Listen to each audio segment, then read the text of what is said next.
Представьтесь, пожалуйста, и откуда вы приехали к нам? Из Качубе я приехал. Скажите, Зайрат, какие у вас были ощущения, когда вы из дома выезжали на зиарат?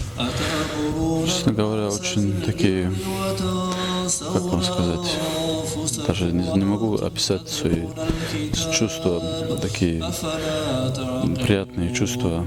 Ну, даже не знаю, как сказать вам. Слов нету, да? Да, слов нет.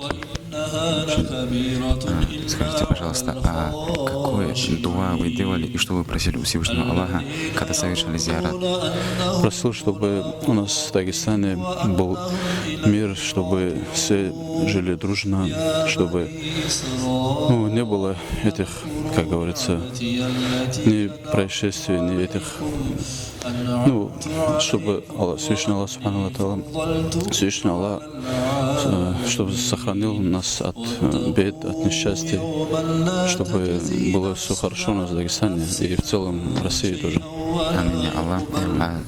Какие у вас будут пожелания для ногайского народа и для всех, кто уже совершил зиарат и будет совершать, иншаллах рахман, эти 3 дня? Я пожелаю всем, чтобы Всевышний Аллах принял зиарат всех, которые сюда придут гостей, и Ногайскому району я бы пожелал мира, процветания, чтобы больше развивался у них вот этот ислам.